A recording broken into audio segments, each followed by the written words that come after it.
नमस्कार, दिन भर की बड़ी खबरों में आपका स्वागत है। मैं हूं मीनू। आज इस बुलेटिन में बात करेंगे अंतिम चरण के मतदान की। 4 जून के लिए विपक्ष की तैयारी की जानेंगे। सरेंडर करने से पहले केजरीवाल ने जनता को क्या दिया संदेश की।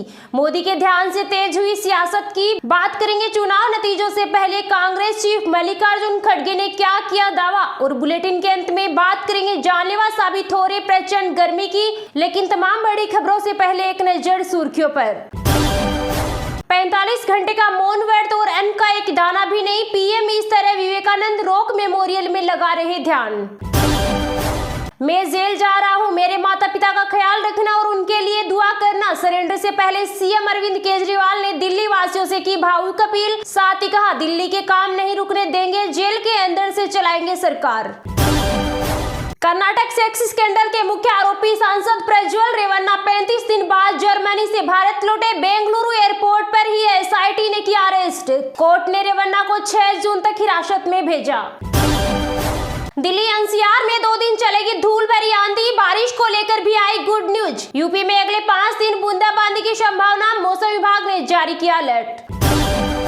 नरेंद्र मोदी ने कमजोर की प्रधानमंत्री पद की गरिमा। पूर्व पीएम मनमोहन सिंह ने पीएम मोदी पर साधा निशाना। कहा, उनकी नीतियों ने पिछले 10 साल में किसानों की कमाई को खत्म कर दिया है। 7वें फेज के चुनाव से पहले राहुल गांधी ने इंडिया ब्लॉक की सरकार बनने का किया दावा। कांग्रेस कार्यकर्ताओं को बताया बब्बर शेर। कहा, पीएम मोदी ने मुझसे डिबेट नहीं की, अब मौन व्रत पर चले गई। केंद्रीय कर्मचारियों के लिए गुड न्यूज। सरकार ने रिटायरमेंट ग्रेजुएटी और मृत्यु ग्रेजुएटी की अधिकतम सीमा को 20 लाख रुपए से बढ़ाकर अब 25 लाख रुपए किए। जानलेवा साबित हो रही प्रचंड लू। यूपी बिहार में 200 से ज्यादा लोगों की मौत। ओडिशा में एक दिन में 19 ने तोड़ा दम। पीओके हमारा नहीं है, पाकिस्तान का बड़ा कबूलनामा। इस्लामाबाद हाईकोर्ट ने पूछा, फिर विदेशी जमीन पर क्यों तैनात किए सैनिक। 100 टन सोने की हुई घर वापसी। आरबीआई ने ब्रिटेन के सेंट्रल बैंक से अपने खाते में डलवाया सालों से जमा किया हुआ सोना। 1991 की शुरुआत के बाद पहली बार इतने बड़े पैमाने में वापस आया गोल्ड। इंडिया ब्लॉक को मिल रही 273 के ऊपर सीटें। चुनाव नतीजों से पहले कांग्रेस चीफ मल्लिकार्जुन खड़गे ने किया बड़ा दावा। कहा, लोकसभा चुनाव को लेकर अब तक हुई 6 चरण की वोटिंग से लगता है कि अब की बार विपक्षी गठबंधन इंडिया की बनेगी सरकार। पीएम मोदी को हो गया है अहंकार, खुद को घोषित किया भगवान। प्रधानमंत्री पर दिल्ली सीएम अरविंद केजरीवाल ने बोला हमला। कहा, पीएम मोदी ने 2014 में खुद को प्रधान सेवक बताया, फिर 2019 में खुद को चौकीदार कहा और अब 2024 में खुद को भगवान घोषित कर दिया है। इस साल के अंत तक ट्रैक पर दौड़ेगी स्लीपर कोच वाली वंदे भारत ट्रेन। रेलवे ने फाइनल कर लिया रूट। बंगाल में बीजेपी जीतेगी 30 से ज्यादा सीटें। ममता के गढ़ में बोले भाजपा अध्यक्ष जेपी नड्डा। कहा, नरेंद्र मोदी तीसरी दफा पीएम बनने जा रहे हैं। ममता बनर्जी को संविधान में भरोसा नहीं है, उन्हें कानून के राज से लेना देना नहीं है। अगर तुष्टीकरण की वजह से देश का बंटवारा हो जाए तो भी उन्हें फर्क नहीं। भारत ने रचा इतिहास। 3D प्रिंटर से बने रॉकेट अग्निबाण ने भरी सफल उड़ान। दुनिया ने माना लोहा। अगर लोकसभा चुनाव में बीजेपी जीती तो पंजाब में माफियाओं को मिटाने के लिए यूपी के बुलडोजर्स की लाइन लग जाएगी। लुधियाना में जनसभा के दौरान सीएम योगी आदित्यनाथ बोले, प्रदेश में भू माफिया, ड्रग्स माफिया और रेत माफिया का अड्डा। हिंदू मुसलमान विवाह में धर्मांतरण जरूरी, वरना अवैध मानी जाएगी शादी। विशेष विवाह अधिनियम के तहत मध्य प्रदेश हाईकोर्ट ने सुनाया फैसला। हरियाणा, यूपी और हिमाचल से मिले पानी। दिल्ली में जल संकट के बीच सुप्रीम कोर्ट पहुंची केजरीवाल सरकार। दायर की याचिका। पिछले 9 साल में सरकार ने बड़े डिफॉल्टर से की 10 लाख करोड़ की वसूली। वित्त मंत्री निर्मला सीतारमण ने कहा, पीएम मोदी के मजबूत और निर्णायक नेतृत्व के दम पर सरकार ने वसूला बैंकों का डूबा कर्ज। सीएम अरविंद केजरीवाल के खिलाफ बीजेपी कर रही साजिश। दिल्ली सरकार में मंत्री आतिशी का बड़ा दावा। कहा, पीएम मोदी सभी विपक्ष के नेताओं को एक एक करके जेल में डालना चाहते हैं।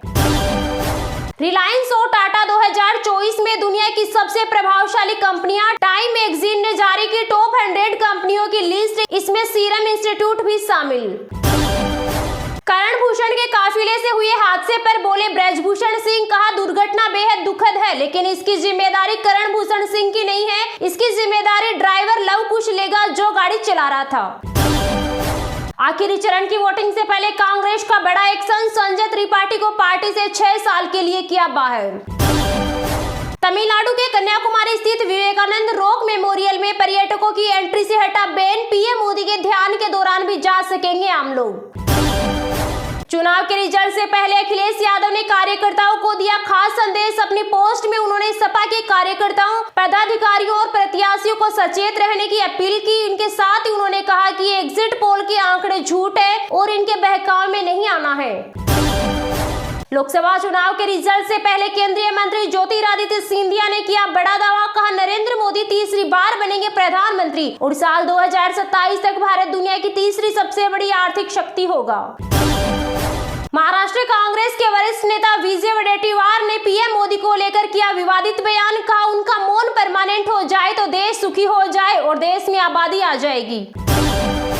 पीएम मोदी के ध्यान पर भड़की कांग्रेस। मल्लिकार्जुन खड़गे ने कहा, आपके ड्रामे का खर्च कौन उठाएगा? आस्था है तो घर पर करे मौन व्रत। ये तो थी सुर्खियां। आप जानते हैं आज की कुछ महत्वपूर्ण खबरों को विस्तार से, लेकिन अभी तक आपने इस वीडियो को लाइक नहीं किया तो लाइक कर दीजिए। मैं जेल जा रहा हूँ, मेरे माता पिता का ख्याल रखना और उनके लिए दुआ करना। सरेंडर से पहले सीएम अरविंद केजरीवाल ने दिल्ली वासियों से की भावुक अपील। साथ ही कहा, दिल्ली के काम नहीं रुकने देंगे, जेल के अंदर से चलाएंगे सरकार। दिल्ली के मुख्यमंत्री अरविंद केजरीवाल की अंतरिम जमानत अवधि खत्म होने वाली है। वह 2 जून को वापस जेल चले जाएंगे। इससे पहले उन्होंने प्रेस कॉन्फ्रेंस कर 4 मिनट 5 सेकंड का भावुक वीडियो मैसेज जारी किया।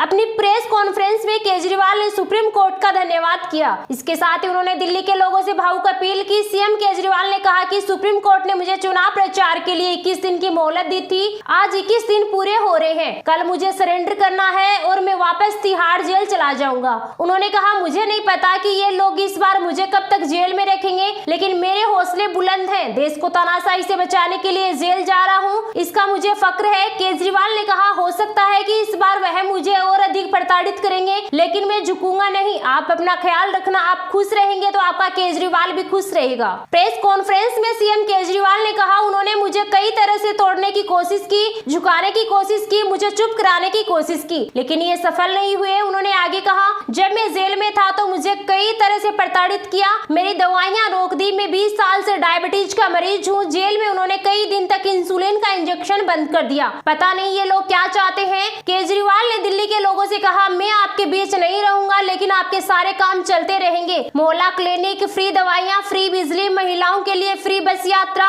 और 24 घंटे बिजली सहित सारे काम चलते रहेंगे। और लौट के हर माँ बहन को हर महीने 1000 रुपए देने की भी शुरुआत करूंगा। अंत में केजरीवाल ने कहा, मैंने हमेशा आपके परिवार का बेटा बनकर फर्ज निभाया है। आज मैं अपने परिवार के लिए आपसे कुछ मांगना चाहता हूँ। मेरी माँ बहुत बीमार रहती है, आप उनके लिए दुआ करना। दुआ में बड़ी ताकत होती है। आप मेरी माँ के लिए रोज प्रार्थना करेंगे तो वो जरूर स्वस्थ रहेंगी।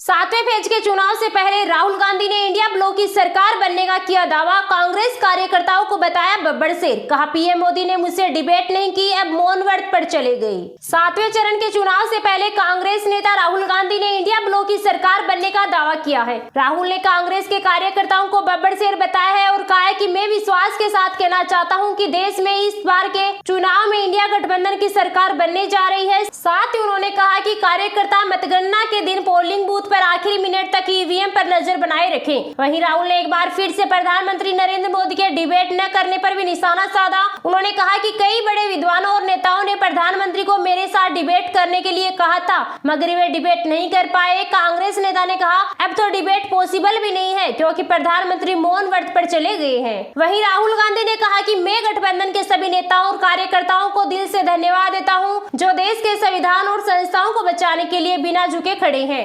उन्होंने कहा कि हम जनता से जुड़े हुए वास्तविक मुद्दों पर चुनाव लड़ने में सफल रहे और प्रधानमंत्री को बार बार भटकाने के प्रयास के बावजूद किसानों, मजदूरों, युवाओं और महिलाओं और वंचितों के लिए आवाज उठाई। राहुल गांधी ने चुनाव प्रचार के अंतिम दिन पंजाब के नवां शहर में चुनावी रैली के दौरान कहा कि मोदी ने 3 कानून लाकर किसानों को मजदूर बनाने की कोशिश की। अब अग्निवीर योजना लाकर इन्होंने जवानों को मजदूर बना दिया है। 3 साल तक काम करवाएंगे और फिर जूता मार भगा देंगे। उन्होंने कहा कि नरेंद्र मोदी की नीतियों ने अर्थव्यवस्था को रोक दिया है। जो छोटे बिजनेस वाले हैं, जो हाथ से काम करते हैं, उन्हें खत्म कर दिया है। वहीं इस दौरान रैली के बीच राहुल गांधी से एक महिला ने कहा कि नशा बंद करवा दो। इस पर राहुल ने कहा कि पंजाब में नशा कांग्रेस ही खत्म कर सकती है, ये लोग नहीं कर सकते। हम बड़ी तेजी से नशा खत्म कर देंगे।